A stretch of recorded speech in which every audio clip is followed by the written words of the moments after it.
sight. In the darkness is the light. Out of the shadows of my life. In the darkness is the light. Okay, welcome to the 5th episode of the So Weird podcast. I'm Zach. I'm Kathy. I'm Emily. And I'm Kat. And today we'll be discussing episode 5 of season 1 of So Weird, entitled Escape. What's the supernatural mystery for this week, everybody? Astral projection. Which I have to say, I haven't seen very much in other paranormal shows. Like, it's not a very common topic, I feel like. It isn't. Well, from what I've seen, I've only seen So Weird talk about it and when the Insidious movies came out. Yeah.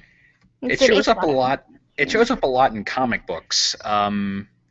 They've done a lot of astral plane stuff in like X-Men and League of Extraordinary Gentlemen and comic books like that. Well, I don't think I saw this episode when it first aired. I saw it when I was rewatching it when I was older, and I got really excited when I found out there was an astral projection episode because that's one of my favorite phenomenons, I guess you would call it. But I like reading about like the real life attempts, I guess, and on some shows where they talk about it, and I've had random people bring it up to me, so I was really excited for this episode, but it was a letdown for me. Really? Yeah, how they just covered this topic with the storyline that they chose. Well, it's not, from my understanding anyway, a particularly accurate take on what astral projection is. There's no astral plane or anything. No, it was just about her other spirit or whatever leaving her body. Basically, that's it. I actually thought it was really interesting how they aptly named this episode Escape and made it about astral projection in a unique way. Because this is a story about a girl who willingly leaves her body because she feels like she can't handle the pressures of being her. And growing up, that's something every kid can relate to, where you kind of wish you could just step outside of your own skin for a while, just get away from everything. So I really like the way they handled that. Yeah, she's escaping from her pressures at home. Mm-hmm. I kind of wish I'd read up about the real life attempts and, more about astral projection, because to me, it kind of seems like being a ghost but not being dead, and that's kind of boring to me. Well, that's sort of how they describe it on the episode. Mm-hmm. So I don't know. I remember this is kind of the opposite of Sacrifice for me in terms of my viewing experience.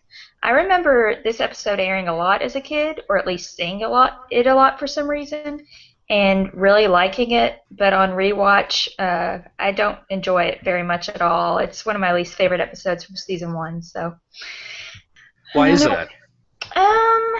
I don't know. I guess it's because I have more, I've rewatched the show so much now, and I guess Jack and Clue feel a little out of character to me in this episode, and I don't really find the astral projection stuff all that interesting, so it just doesn't appeal to me overall.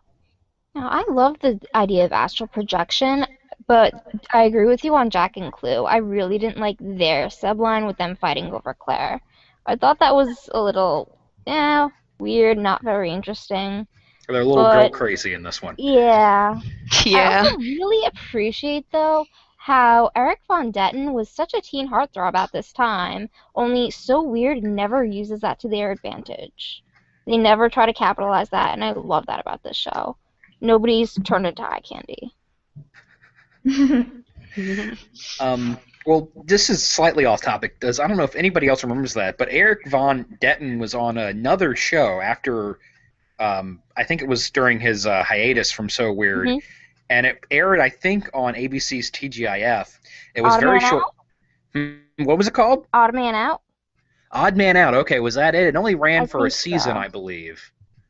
Yeah, I remember seeing the promos for it, but I don't think I actually saw the show. I remember the promo about Eric Von Detten, making a little kid sniff his armpit, and that's basically all I remember.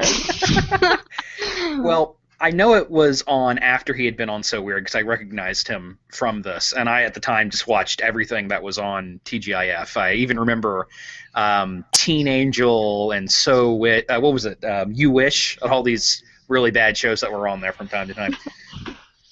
Anyway, that was off topic. Yeah, I thought you were going somewhere with that, and he's like, "Oh no, that just happened." No, well, you mentioned the guy, and that made me, and how he was, he sort of has like the attitude of a teen heartthrob, but they don't use him for that, and that made me think of this other show that he was on that I have very little recollection of. Anyway, well, Escape was one of these episodes that I had managed to completely forget about in between the time I originally saw it when it first aired and when I was rewatching it some time ago.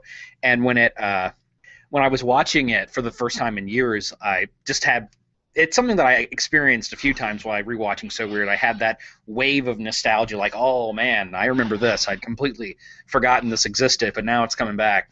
Yeah, I know what you mean. Like the shot of Claire walking through the glass maze. I don't know why, but when I first rewatched this episode after years of not rewatching it, it was like, oh, I remember this moment, and it was so like odd, you know. It was the scene in the treehouse for me at the end.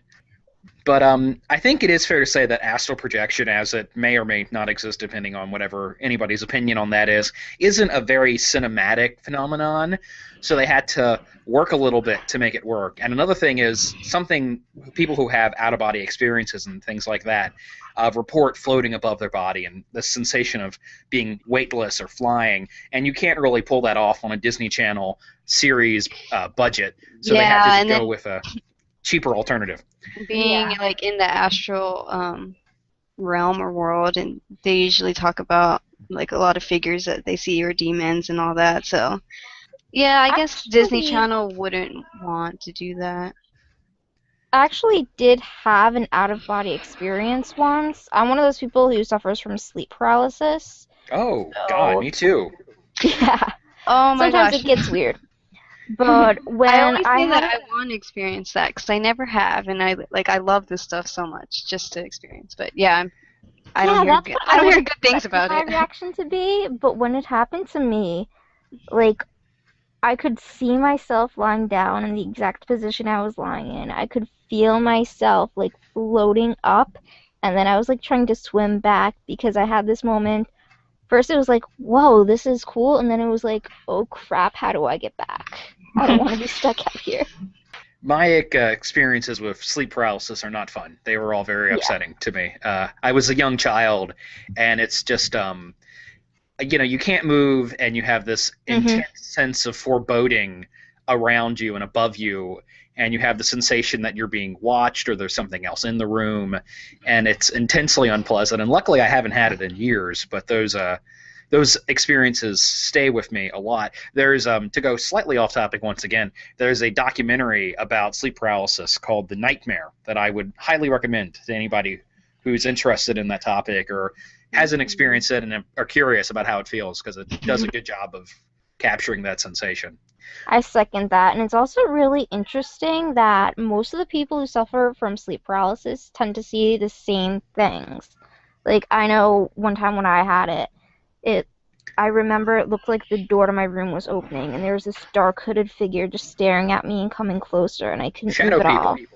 Yes. Yes, everybody who has sleep paralysis. Everybody sees that. Yeah, everybody sees the Shadow Man. It's weird, and I don't know why that is, though. If you'll allow me, it could be like chemically, I don't know, something in your brain. Yeah. Not being able to put up an image, so it's just that. I think sociologically, this is sort of my theory, it's something rooted evolutionary in our brain, because when cavemen would like fall asleep on the ground, they would always be worried about being attacked by somebody. And I wonder if there isn't some sort of genetic memory linked primordially into us. But that's getting into some pretty heady stuff there. So. Yeah.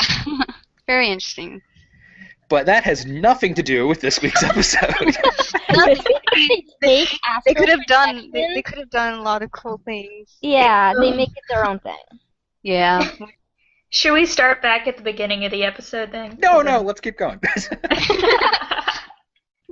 So anyway, they're at a carnival. Jack and Clue see this girl who they both latch onto and think is really cute, and they are trying to woo her. when Fiona realizes this girl is not necessarily there because she walks right through her, and eventually you realize that there's this girl, her name's Claire, she's having pressures at home, and she is using her ability for astral projection to escape from her parents who are pushy. Mhm. And that's basically the one-line summary for Escape. Yeah.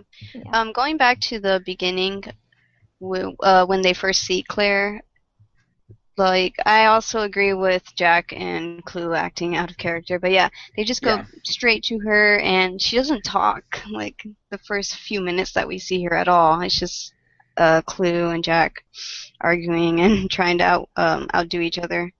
And then I think She has no say in her choice between the two gentlemen trying to vie for her affection. They're just like, oh, I saw her first. I think she's cuter. I'm gonna win her a stuffed animal. And it's like, why don't you let her speak? Well, And I didn't realize this, but Fee does call them out on it later. She's like, "Who did the talking, her or you?" Because Yeah. and I appreciated that at least. yeah, neither of the guys think it's unusual that she doesn't say anything. But how old are Jack and Clue? Like 15, 16 years old? Yeah, about that. So that kind of myopic, single-minded pursuit of a female they find attractive isn't too unusual. As somebody who's actually been a 15-year-old boy, I can I attest. mean, if you want to generalize, I guess. And I will say their attitudes kind of contrast nicely with, their what goes on in Angel. It's like they've matured over 2 episodes. In terms Yeah, of because at the end of this, Claire says something to Jack, and I don't remember if she says it's to Jack or Clue, but she says something like, next time you're in town, give me a call or whatever. And unlike the girl in Angel, we never hear about her ever again. yeah, I guess they realized they didn't have anything in common with her after all. But this episode does have one of my favorite Fiona moments, and I think I've talked about it before.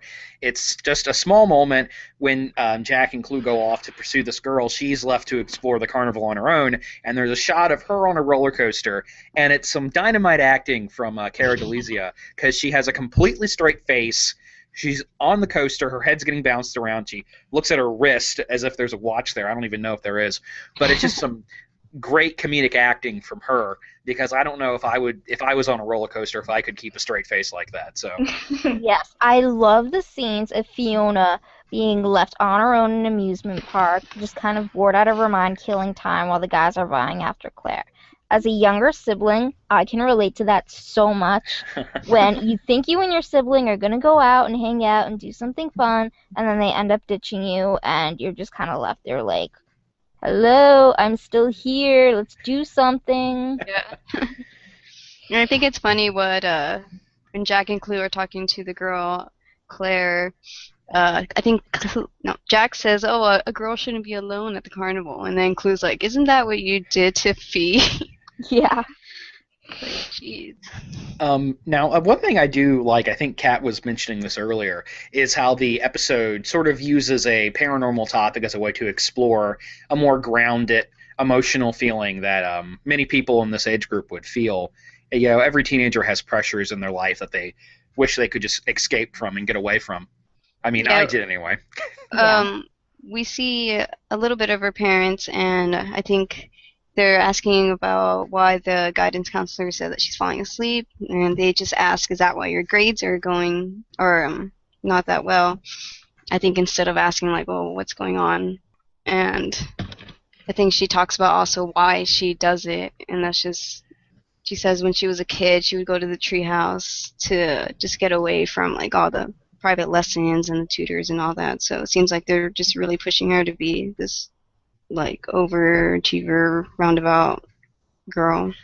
And something perhaps the episode could have done more with is the show begins with just Clue and Fee and Jack getting their grades, and there's some talk from them about how they're not. Some of them are doing a little better than others, and the episode does not really connect that story thread to what's going on with Claire and her parents at all. That's something they probably should have worked on a little more. That's a really good point. But I think one of the most relatable things about Fiona is that she is an average student. And like you can see that in later episodes. Like I think it's Fathom, where she's trying to study really hard to get good grades because it comes so much more easily to Jack than it does to her. At the very least, she doesn't like math class. Yeah. Yeah. She's Yeah, not this good is at math, but Jack's pretty good at that. yeah, this is probably one of my favorite bits of continuity is that Fee's not a very good student, Jack's a pretty good student, and Clue is, I don't know, terrible, I guess, but it's pretty consistent. And then it pops up in Angel. I think Fee tries to, ask her friend for, like, email her friend for the answers to her homework, and then in Vampire, she's like, I'm not a very good student, I know, and Jack's, like, really into tutoring, so, yeah, I really like that about the show. I think that gives a really powerful lesson because just by watching the show, you can tell that Fee is such a smart, intelligent young woman, and you can be smart without being the best student. Exactly. And it's nice that they do pepper that out occasionally, that Fee is in school and is being tutored. That comes up from time to time. Yeah, except for that one episode where she goes to, oh shoot, I forgot his name. Clue's brother. Carrie. Carrie. And Carrie tries to give her test advice or strategies on how to do well on a test. And you can see how Carrie was also not good at school. So something I think this episode does pretty well is the use of music and direction is solid in this one to create maybe a little bit of suspense. There's a moment that narratively doesn't really make a lot of sense where Fiona's on the phone with Claire's parents waiting for them to go wake her up, and then Claire's there with her looking at her, and I don't know why they ramp up the music in that moment and make it kind of a weird, intense moment. It's effective. It doesn't really have a lot of narrative reason to be there, but I like it. It works. Yeah, that's what I thought was weird is how they wrote Claire, and I guess the difference is when she's in her body and when she's not. Because when she's not, like when she first sees Fee and she just walks through her, I think, like, why do they do that? Because I'm pretty sure Claire, the spirit Claire, can see her, but I don't know why she just walks through Fee. I think that's just for storytelling purposes to give them the hints that Claire isn't actually there, because it's only a 22-minute show. They need to get the plot rolling right away. Yeah. Plus, it gives you that neat effect shot of Claire walking through Fiona. Okay, so we had some technical issues with Kat and her headset, so she's not here, but maybe she'll jump back in later. We'll return you to your regular program already in progress. Okay, so we were talking about Claire, and I had said how it was weird how she just walked through Fee, but then it's like, oh, they're just, trying to get it out there that she's having this phenomenon happen. Yeah, clearly they did that just to let the audience know something, if you will, weird was happening. Yeah, and whenever or the spirit her is like going to Fee, I don't know, she's looking at her like very mysteriously, and yeah, it's odd to me how she acts to Fee just that way, and not to the others. Her loyalties seem slightly ambiguous, and the episode doesn't really go anywhere with that. No. So. What do we think of that? It makes me wonder why she continues hanging out with them, because she does seem kind of just like observing them and. Because the spirit her, like, she's always going to Fee, but then once Fee goes to her house, she's like, oh, she doesn't want to talk to her in the beginning. What do we think of that actress playing Claire? Vanessa King is her name. I think they could have written her better. I think her writing of her character was just a little odd. Maybe towards the end it got better because she had, more to say. Yeah. And Molly has a very small role in this episode. She shows up at the beginning, and that's pretty much it. Yeah, the other characters, I think they just show up in the beginning. With Molly, her and Irene are talking about clothes, and they're saying how she always wears black. So there's a little bit of depth in there with, I guess, her still mourning Rick. I don't know if it's that or if Molly just likes the color black and doesn't like to be choosy with her flashiness. Well, but doesn't she have, like, flames on her shirt in that scene? It looks like it to me. Like she has these orange flames all over her sweater. Well, I'll just have to, from now on, keep an eye on that and see if Molly wears other colors. Yeah, and then there's well, we talked about Ned in the beginning. He's giving out the test results to Clufy and Jack. And there's one line that he says that I really like when Clufy and Jack are trying to like soften him up or something about a field trip, and he's like, "I've been there. I've been a teenager, and it sucked." And I think that's so funny because you don't hear that at all in any other type of shows for kids. Yeah, that sort of frank language that you wouldn't expect from a Disney Channel show. Yeah, about being a kid, and it's like, you know, the kids are watching. But I agree with Ned. Yeah, and you usually hear it like if you hear something like that, it's usually followed up with, "But you just got to get through it," or something, you know. And he just said, you know, flat out sucks. The way it is. And something else I want to talk about is when Fiona is trying to contact Claire, she's going on about these research papers she has on astral projection, and Claire gets so bored that she just falls asleep and phases out of her body right there in her bedroom, which is, you know, rude. Yeah, it's rude and it's odd. Like they wrote her very weird. Yeah, But I liked even... what Fee was talking about because I had recognized the name that she says, Robert Monroe, which is. Oh yeah, that has some basis in reality. They just didn't make that up. Yeah, and an actual dude that studies astral projection and out-of-body experiences. So that was cool. Writers showing their research there. Mm-hmm. Now, this is totally off, well, it's sort of off topic here. I just noticed I'm looking at the episode's IMDb page, and in the plot synopsis, they refer to Clue as Fiona's cousin. In the No. If anybody's listening to this, if anybody listening to this has an IMDb Pro account, they need to change that. Yeah, I've noticed. I think someone's been editing it lately with like facts about the original season 3, and I want to re-edit them because some of them are wrong. Like I think there's something in there about Fee getting possessed, which John Cooksey said definitely was not in the plan. Haven't heard a thing about that. Yeah, well, it's not. It's just a rumor. So Yeah, and in the wiki, there's some things that are wrong also. Well, But- IMDb trivia is slightly less credible than Wikipedia because there are people who actually monitor Wikipedia, and as far as I know, nobody monitors IMDb trivia. So anyway, getting back to Escape, the episode's big climax is they find Claire in her childhood treehouse, and Jack and Clue are trying to wake her up. Why, I believe Fiona is talking to her spirit body in the Hall of Mirrors there at the carnival when the floor falls out of the treehouse, and that's your big dramatic action beat for what's otherwise a pretty low-key episode. yeah, I was surprised by how suspenseful that was when I rewatched it. Yeah, it works well. That is a moment I like. Now, something else I noticed is I can't... Does anybody know who directed this episode? I can't find a credit for that. I know who wrote it was Doug Jung. Doug Young? Young? Okay, I don't know how you pronounce that. Yeah, I'll look it up real quick. he only wrote that episode. So of all, so weird. Emily, did you say something?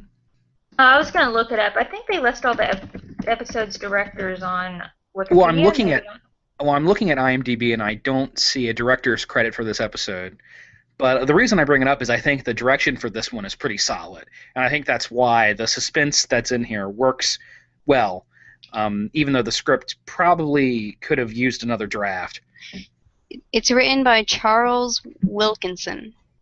Or directed. Directed, yes. Okay.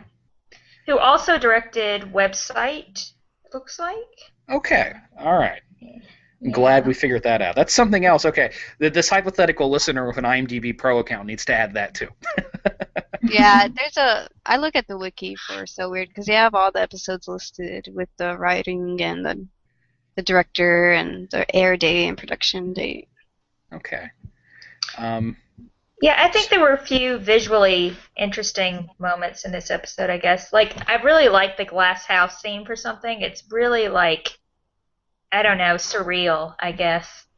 And then I like, well, I guess I like the way the scene with Claire going through the wall was directed and the kind of, I don't know. I thought that was a good scene. Yeah, I mean, overall, I think this episode's solid, though I totally understand people who aren't too into it. It's not a particularly notable one. It's one of the more forgettable episodes, I think that's fair to say. Is that you, Kat? Yes, that's me. You guys can hear me? You came back. Yes, I felt like I've been astral projecting here. I've been here all along, but not really. But I'm glad you guys mentioned that line about Ned, because that is one of my favorite lines from the entire show about how he's been a teenager before and it sucks. I agree with everything you guys said. It's so on point, and you don't get adults being that frank in TV shows nowadays. But there is one line of dialogue from Jack that he says to Fiona something about how if you shut up for a minute, which is a little mean. Yeah. Yeah.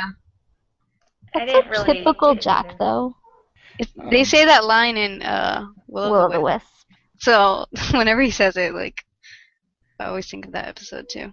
Me We can too. call back later on. Okay, well, I don't really have any other notes or thoughts on this one. Anybody else want to say something about Escape?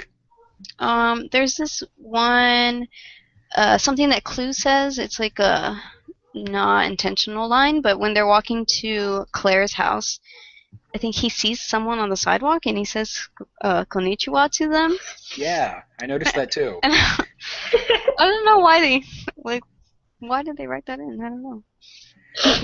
Well, there's also that weird line when they're going through the forest and Clue is afraid of stumbling into poison ivy or something.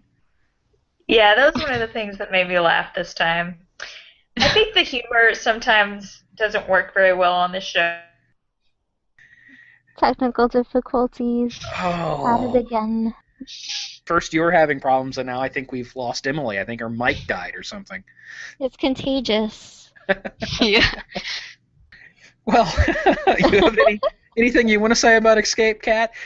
Yes, I love the ending scene where Jack, Fee, and Clue are heading back, and it's just a sweet little moment where the guys are starting to fight over girls again, and then Fee breaks it up. It's like a cute little group of friends. I appreciate it. And then they end the episode with Jack, I don't know if it's a joke or whatever, but he's like, will you make me pot roast? Because I think Clue was saying how that Claire is going to be his wife, and he's going to invite them over or something. Did Clue have any other... Emily? Yes. You're back. I think my internet disconnected. So sorry, I'm gonna have to find somewhere else to record. This room doesn't get the best internet. Oh, okay. Well, we were wondering about you because you were here and then you were gone. Okay, because I heard you all say, Emily, where are you? And I'm like, I'm right here. What happened? You're having What's another happening to me? astral projection moment through the internet, though. I guess so. Oh man. Okay. So anyway, you were talking, Kat. Or did you have anything else to say? I also like the line about pot roast that Jack says to Clue. That's a good line. I love their bromance. Did Clue ever have any other love interests throughout the run of the show? Not He really. had like that weird, like in the first episode of season 3, Annie. he liked Annie, Yeah. which is weird because the age difference and all that. Yeah. Did they ever follow up on that? No. Okay. There was just that line. I forget exactly what it was, but I've poked fun at it before.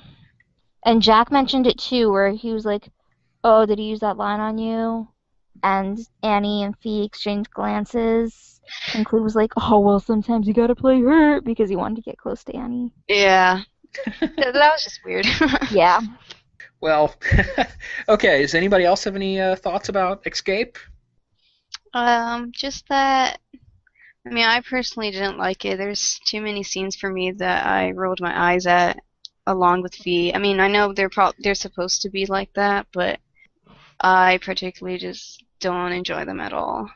Yeah, and it's not just Jack and Clue. There's actually a moment, I didn't realize this or think about it too much before, but Fee goes up to Claire's house and, asks her what's going on. And Claire's like, I don't know what you're talking about. And then Fee sees her dad pull up in the driveway and she says, well, maybe I'll ask your dad if he knows. And I'm like, are you really blackmailing her right now? I mean, is that Yeah. really necessary? Like, she's not harming anyone except for herself. Well, But Fiona's drive for supernatural mysteries are so strong that she's got to step over the line sometimes.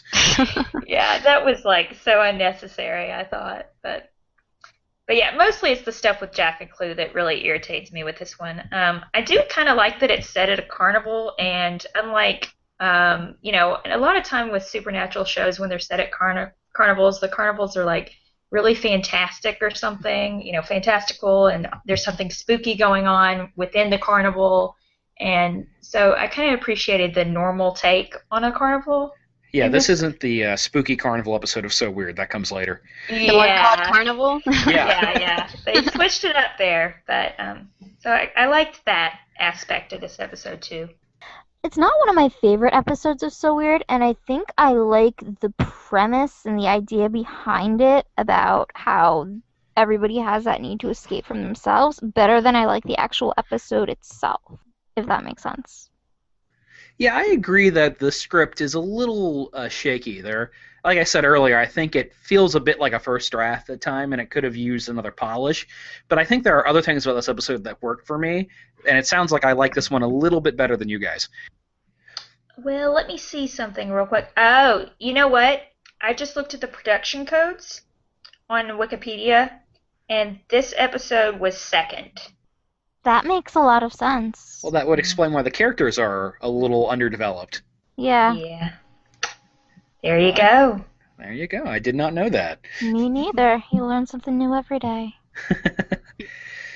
All right. Well, and I like this run of season one. I feel like from Sacrifice on, there are a series of episodes I really like, and we get into a good groove with the first season of So Weird that sticks around for, well, up until Tulpa at the very least.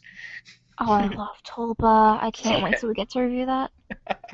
See, for me, it's like the first season has a little mid-season slump with this episode and the next one, but then the episodes that follow, I pretty much really like all of them and love some of them. So Yeah, I agree. Well, I'm actually a fan of simplicity, which I guess we'll talk about next time on the So Weird podcast. right. So I think that's all for Escape. With the ratings for some of us that do that, I think I would rate it a 4.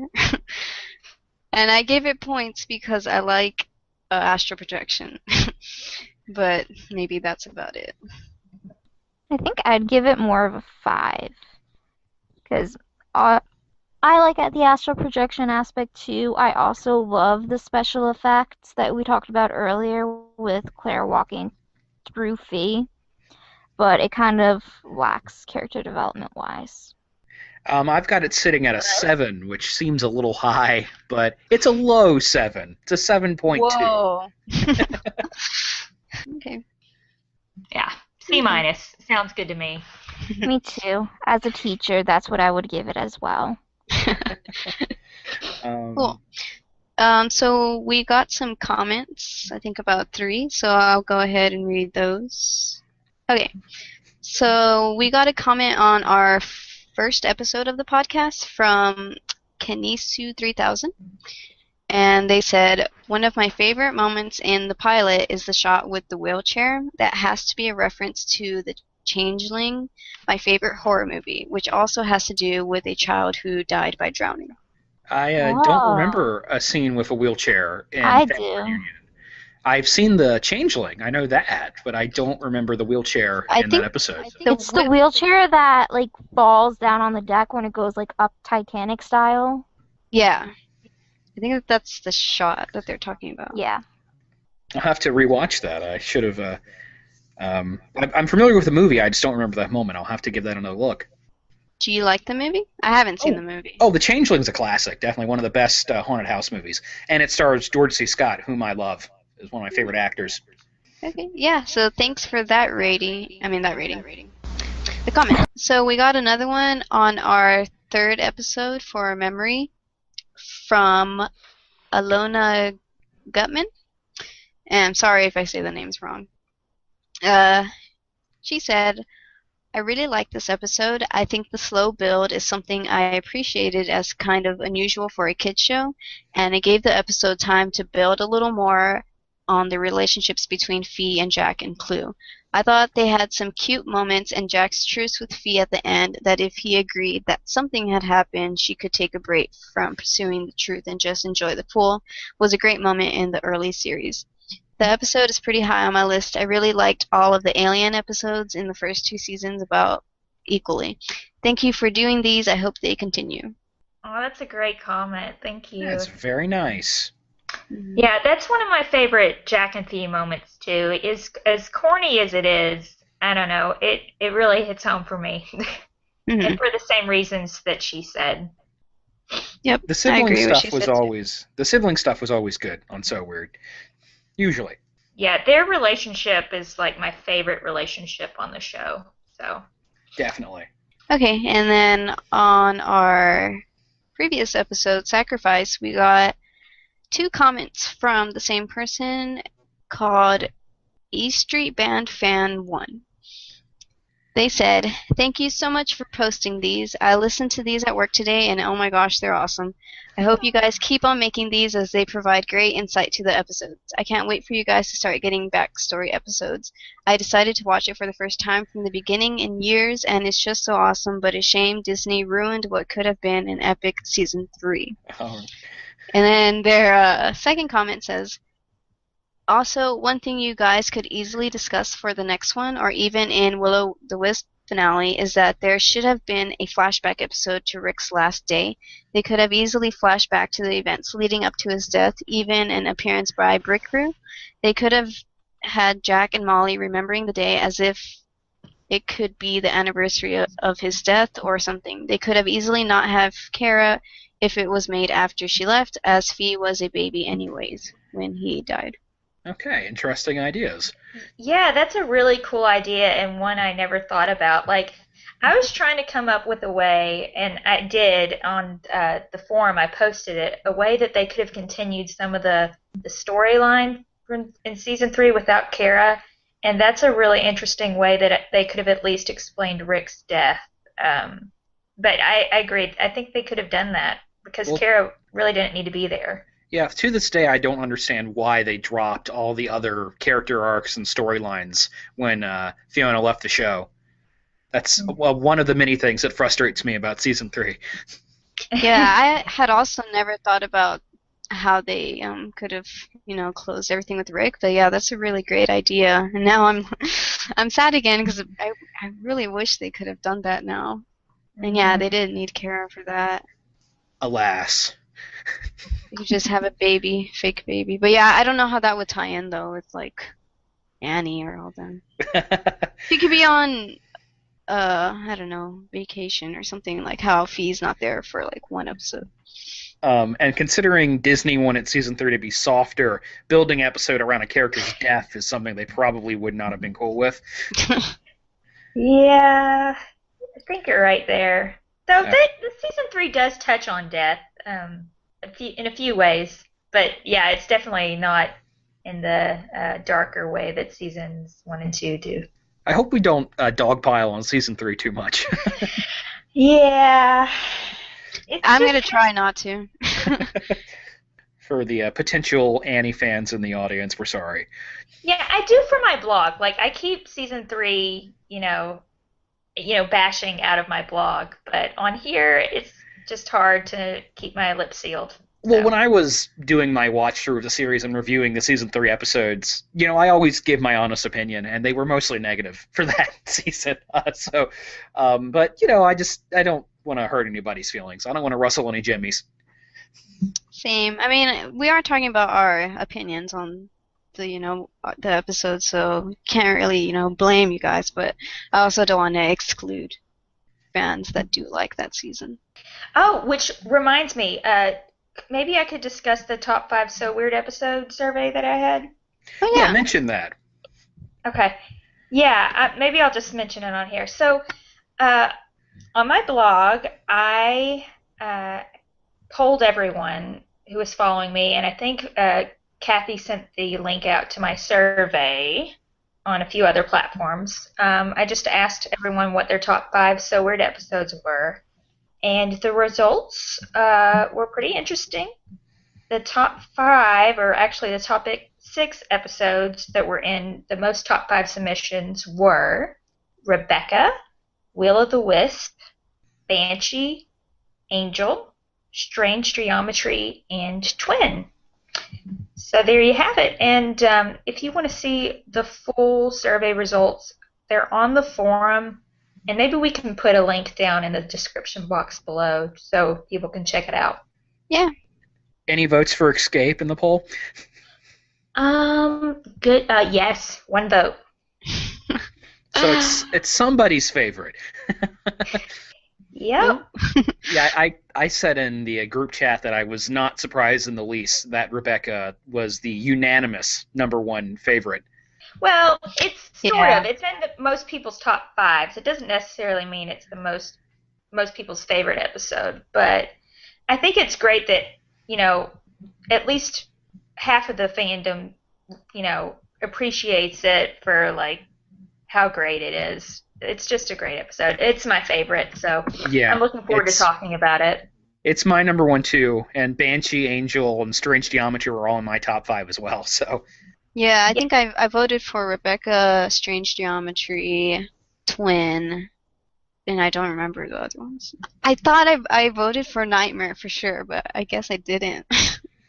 Yeah, Nightmare didn't get any votes. Maybe my vote so didn't that go definitely through. didn't happen. That's weird, because I love Nightmare a lot. yeah, Nightmare is one I like. That's in my top 10. It just didn't make the top 5. Mm-hmm. I actually didn't vote in the poll, so there you go. But most of the top 5 are my top 5 too. So. All right. Well, in that case, I think that concludes episode 5 of the So Weird podcast. I'm Zach. I'm Kathy. I'm Emily, and I'll sign off for Kat as well. Oh, Cat's and out there somewhere in cyberspace. thanks for listening, guys. I noticed that we've gotten a lot more downloads and plays and a lot of more views on YouTube. So thanks for all that, and thanks for the comments. Really appreciate them. All right, all you ramblers, keep on rambling. Keep the faith. Yeah.